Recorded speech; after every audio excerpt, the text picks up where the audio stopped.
ब्रह्माजींनी स्वतःच्याच मुलीसोबत का केले लग्न? चला जाणून घेऊया. यामागे नक्की कोणतं कारण आहे? यामागील सत्यता काय आहे? खूप साऱ्या लोकांना याबद्दल अपूर्ण ज्ञान आहे. चला आज आपण या व्हिडिओ मार्फत विस्तारपूर्वक या गोष्टीबद्दल जाणून घेऊया. मित्रांनो, आमचा उद्देश आहे की हिंदू धर्माचा प्रचार आणि प्रसार करावा. त्यामुळे या व्हिडिओला जास्तीत जास्त शेअर करा. आमच्या चॅनलवर जर तुम्ही पहिल्यांदा आला असाल तर चॅनलला सबस्क्राईब जरूर करा. तुम्हाला माहीतच असेल की आजपासून काही वर्षापूर्वी वेगवेगळ्या सोशल मीडिया साइटवर ही पोस्ट खूपच जास्त प्रमाणात व्हायरल झाली होती की ब्रह्माजींनी स्वतःचीच मुलगी सरस्वती सोबत लग्न केले. आज आम्ही तुम्हाला या व्हिडिओ मार्फत ब्रह्माजी आणि सरस्वती माता यांची कथा सांगत आहोत.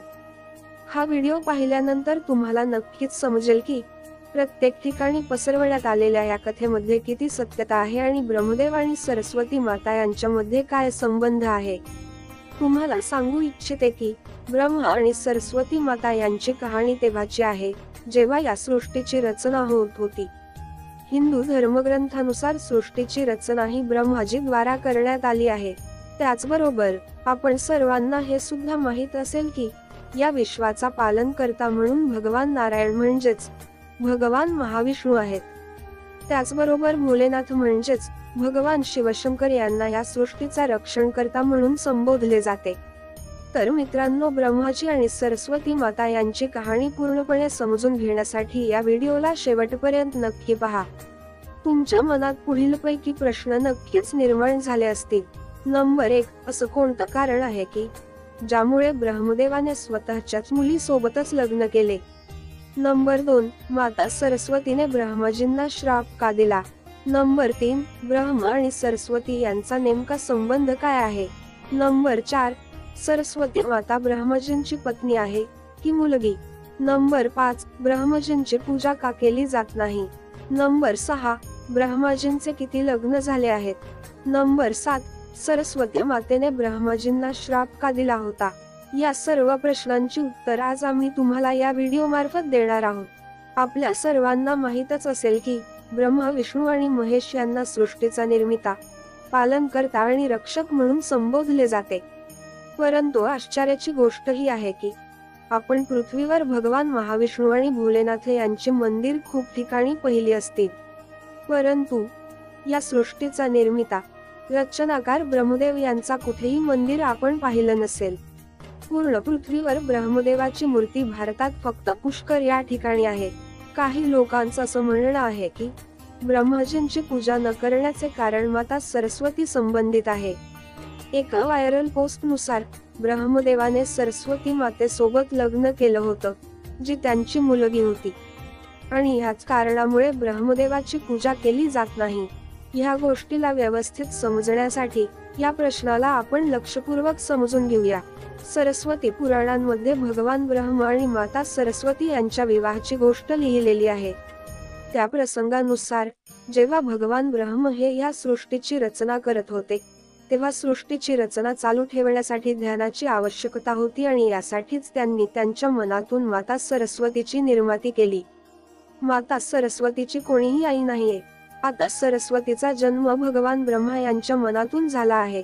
माता सरस्वतीला बुद्धीची देवता म्हणून समजले जाते. भगवान ब्रह्मा यांनी सृष्टीसोबत माता सरस्वतीची निर्मिती केली आणि त्याचबरोबर वेगवेगळे जीव जंतू, प्राणी, डोंगर, नद्या यांची निर्मिती केली. ह्या निर्मिती प्रक्रियेत भगवान ब्रह्म सरस्वती मातेच्या रूपावर मोहित झाले. माता सरस्वती बुद्धीची देवता असण्यासोबतच रूपानेही खूपच सुंदर आहे. परंतु सरस्वती मातेचा जन्म ब्रह्मापासून झाला आहे. त्यामुळे जेव्हा भगवान ब्रह्मदेव सरस्वती मातेला पाहून मोहित झाले तेव्हा देव लोकांमध्ये त्यांची खूपच जास्त निंदा करण्यात आली. परंतु एवढे सर्व असूनही ब्रह्मदेवाने सरस्वती मातेसोबत विवाह केला आणि जवळजवळ 100 वर्ष पृथ्वीवर जंगलामध्ये निवास केला. पृथ्वीवर जेव्हा भगवान ब्रह्मदेव आणि सरस्वती माता निवास करत होते तेव्हा त्यांच्या मार्फत मनु नावाच्या पुत्राचा निर्माण झाला. पुढे जाऊन मनुची मुलबाळ मनुष्य म्हणून ओळखू जाऊ लागली. भगवान ब्रह्माच्या या कृत्यामुळे देव लोकांमध्ये हा निर्धार करण्यात आला की ब्रह्मदेवाची पूजा न करण्यात यावी. स्वतःच्याच मुलीसोबत लग्न केल्यामुळे भगवान ब्रह्मदेवाची सर्व देव लोकांमध्ये खूप जास्त प्रमाणात आलोचना करण्यात आली आणि ब्रह्मदेवाला त्यांच्या कृत्याची शिक्षा देण्यासाठी सर्व देवता मिळून भगवान शिवांकडे गेले आणि ब्रह्मदेवाला शिक्षा देण्यासाठी त्यांनी विनंती केली. भगवान शिव सर्व देवतांचे म्हणणे ऐकून खूपच जास्त क्रोधित झाले आणि यामुळेच भगवान शिव यांनी ब्रह्माजींच्या 5व्या मस्तकाला त्यांच्या शरीरापासून वेगळे केले. असं मानलं जातं की भगवान ब्रह्म यांचा 5वा मस्तक नेहमी वाईट विचारांनी भरलेला असायचा आणि म्हणूनच भोलेनाथांनी अशा मस्तकाला नष्ट करणे योग्य समजले. आणखी एक कथा ही आहे की भगवान ब्रह्मा यांनी स्वतःचीच मुलगी सरस्वती माता यांच्या सोबत विवाह केल्यामुळे सरस्वती माता खूपच क्रोधित झाली आणि त्यांनी भगवान ब्रह्मदेव यांना श्राप दिला की तुमची या पृथ्वीलोकावर कुठेच पूजा केली जाणार नाही. राजस्थानमधील पुष्कर सोडून भगवान ब्रह्मदेवाचा या पृथ्वी लोकांवर कुठेही मंदिर नाही. पुढचा प्रश्न, ब्रह्मदेव आणि सरस्वती माता यांचा संबंध काय आहे? ब्रह्मदेव आणि माता सरस्वती हिंदू धर्मात खूपच जास्त महत्त्वपूर्ण देवी देवता आहेत. यांच्या संबंधित कोणत्याही विषयावर विश्वास ठेवण्यापूर्वी तुम्हाला वेद पुराणात पूर्ण नॉलेज असणं अत्यंत गरजेचे आहे. सर्वात आधी तुम्हाला सांगू इच्छिते की हिंदू धर्माबद्दलची संपूर्ण माहिती वेद पुराणांमध्ये देण्यात आलेली आहे. वेदांमध्ये हिंदू धर्मामधील कुठल्याही देवी देवताचा वर्णन करण्यात आलेला नाही. आपण जेवढे काही देवी देवतांना ओळखतो त्यांचा फक्त उल्लेख पुराणांमध्ये करण्यात आलेला आहे. आता तुम्हाला हे सुद्धा समजून घेणे गरजेचे आहे की भगवान ब्रह्मा आणि सरस्वती माता यांच्याबद्दल जी काही माहिती देण्यात आलेली आहे त्यामध्ये असं सांगण्यात आलेलं आहे की ही माहिती सरस्वती पुराणामधून घेण्यात आलेली आहे. परंतु सरस्वती पुराण यासारखा कोणताही पुराण हिंदू धर्मामध्ये अस्तित्वातच नाही. तर मग मला असं वाटते की ही सर्व खोटी माहिती आहे. हिंदू धर्मामध्ये 4 वेद आणि 18 पुराण आहेत. या पुराणांमध्ये सरस्वती पुराण नावाचा कोणताही पुराण अस्तित्वात नाही. काही मोठ्या पुराणांना उपपुराणांमध्ये विभाजित करण्यात आले आहे, परंतु या उपपुराणांमध्ये सुद्धा सरस्वती पुराण नावाचा कोणताही पुराण नाही आहे. काही ठिकाणी मत्स्य पुराण बद्दल बोलले जाते, परंतु मत्स्य पुराणात सुद्धा भगवान ब्रह्मदेव आणि माता सरस्वती यांच्या विवाहाबद्दल कोणतीही माहिती दिलेली नाही. अशामध्ये प्रश्न निर्माण होतो की भगवान ब्रह्म आणि सरस्वती माता यांच्यामध्ये कोणता संबंध आहे, यामागील सत्यता काय आहे? तर जेव्हा भगवान ब्रह्म यांनी सृष्टीची निर्मिती केली तेव्हा भगवान विष्णू आणि भोलेनाथ यांच्या व्यतिरिक्त काहीही नव्हते. मग अशामध्ये जर त्यांना ह्या सृष्टीला पुढे चालवायचे असेल तर मग स्त्री आणि पुरुषाची आवश्यकता होती आणि त्यांना त्यासाठी त्यांच्या मनातून या गोष्टीची रचना करणं आवश्यक होतं. आणि म्हणूनच ब्रह्मदेवाने माता सरस्वती, नारद, मनुज, जामवंत, सनक, सनंदन, सनातन आणि संतकुमार यांचा जन्म त्यांच्या मनातून केला आणि पृथ्वीला पुढे चालवण्यासाठी त्यांना पृथ्वी लोकांवर पाठवण्यात आले. त्यांनी पृथ्वीवर संतुलन ठेवण्यासाठी मात्र सरस्वतीला त्यांच्यासोबत ठेवले आणि सोबत असणाऱ्या स्त्रीला पत्नीचा दर्जा देण्यात आला. आता तुमच्या मनात हा प्रश्न निर्माण झाला असेल की सरस्वती माता ब्रह्मदेवाची पत्नी आहे की मुलगी? तर असा प्रश्न मनात उत्पन्न होणे स्वाभाविकच आहे.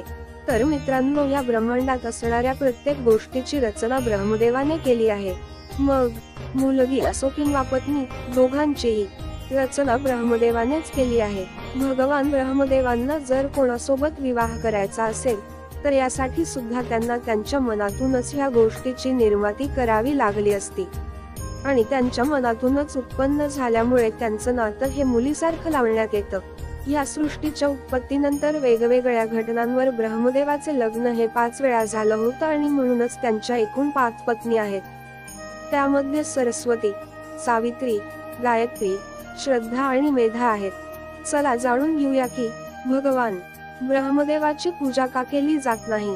आपण पृथ्वी लोकांवर वेगवेगळी मंदिर पाहिले असतील. यामध्ये भगवान महाविष्णू, शंकर, भोलेनाथ यांची मंदिर आपण पाहिली असतील, परंतु आपण कधीही भगवान ब्रह्मदेवाचे मंदिर पाहिले नसेल. परंतु राजस्थानमध्ये पुष्कर या ठिकाणी भगवान ब्रह्मांचे एक मंदिर आहे आणि हे मंदिर 3 झऱ्यांच्या मध्ये आहे. प्रचलित कथेद्वारा सृष्टीच्या निर्मितीच्या वेळी एका राक्षसाने पृथ्वीवर खूप जास्त प्रमाणात उत्पात माजवला होता.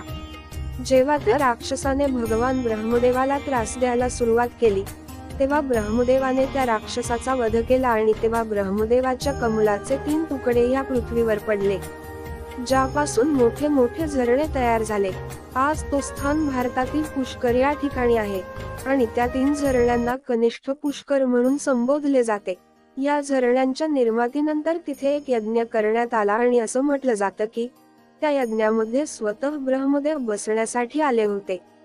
या यज्ञामध्ये पतीसोबत पत्नीला बसावे लागते आणि तेव्हा ब्रह्मजींची पत्नी सावित्री होती आणि तिला येण्यासाठी खूप जास्त वेळ लागत होता.